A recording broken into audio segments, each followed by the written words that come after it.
Yerusalem dari gereja yang bernama Dominus Flevit. Dominus Flevit itu artinya Tuhan menangis. Itu didirikan gereja ini untuk mengenang bagaimana Kristus menangis. Dia ingin mengumpulkan anak-anak, mengumpulkan induk seperti induk ayam mengumpulkan anak-anaknya.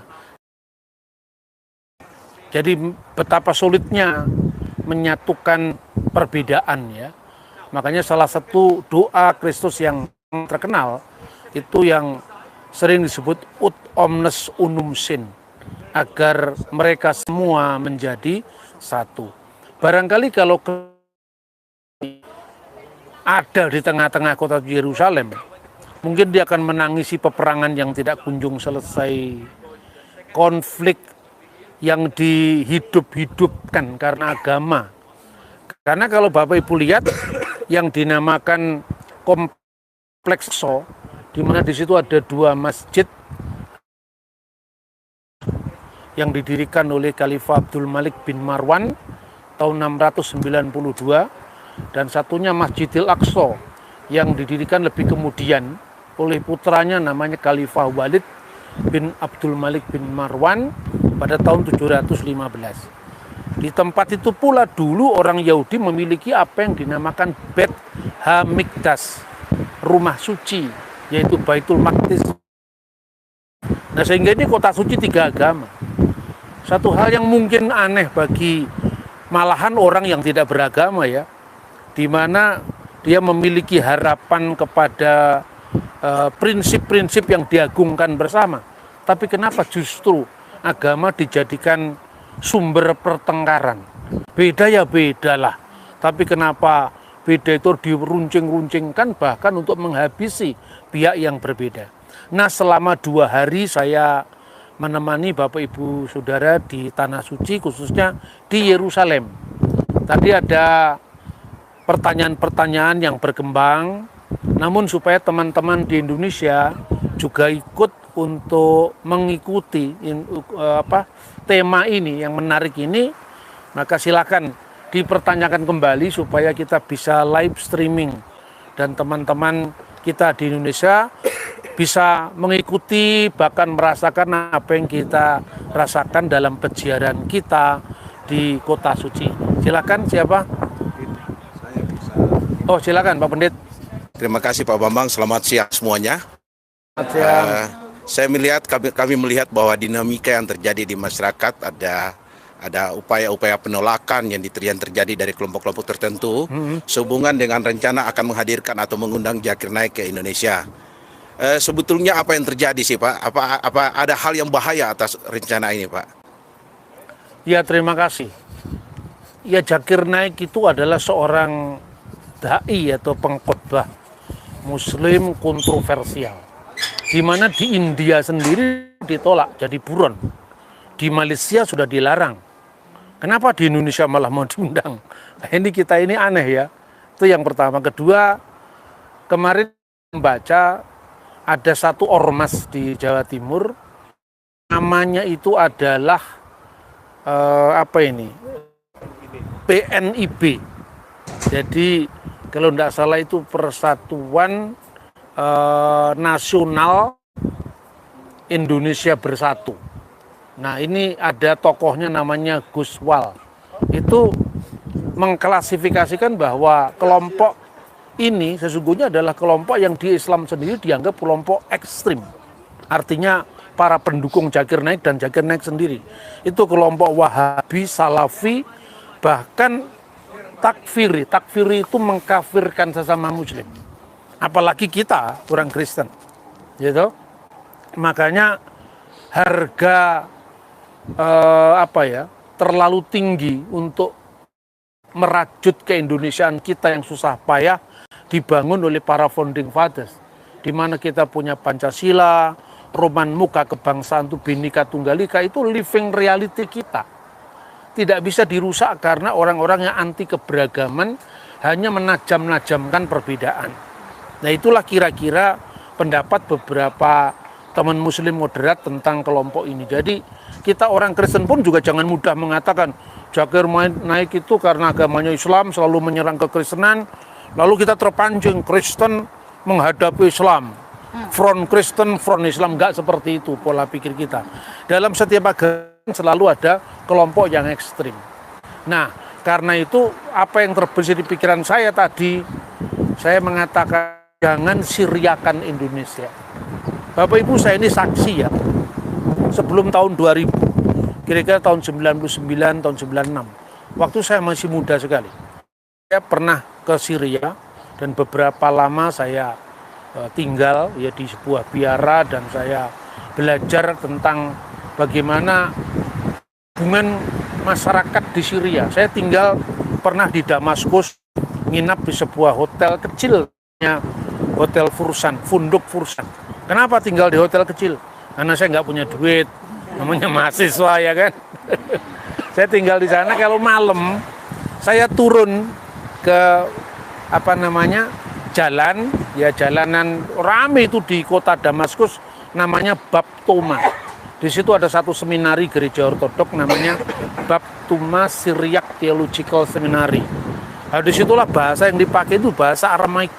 Bahasanya Yesus, kita hanya mengenal bahasa Aramaik itu Maranatha, Talitakum, Evata, Givata, Gabata. Tapi di sana liturginya pun memakai bahasa Aramaik. Besem Abo Webro Weruhadi Kutsuhat Aluhu Sariro. Amin itu apa?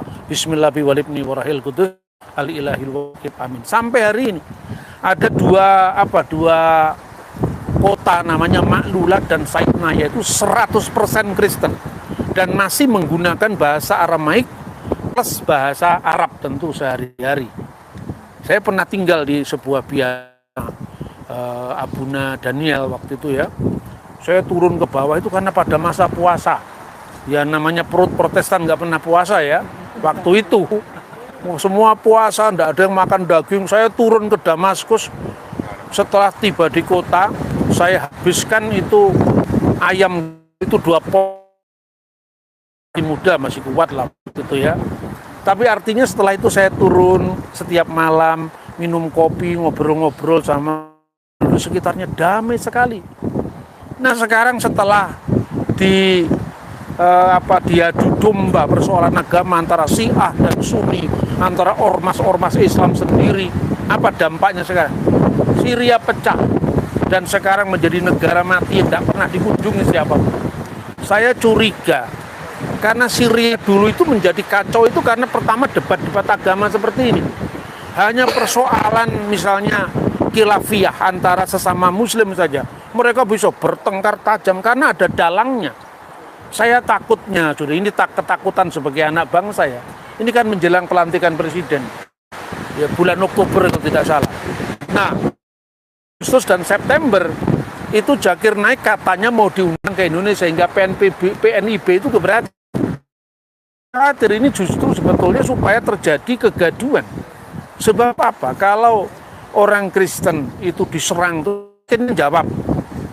Nah, jangan-jangan orang Kristen tidak punya kendali, jawab ganti menyerang yang lebih bahaya. Dianggap serangan ini mewakili seluruh umat Islam. Lalu terjadi benturan antara Kristen dan Islam. Tamatlah riwayat bangsa kita yang dibangun dengan susah payah ini.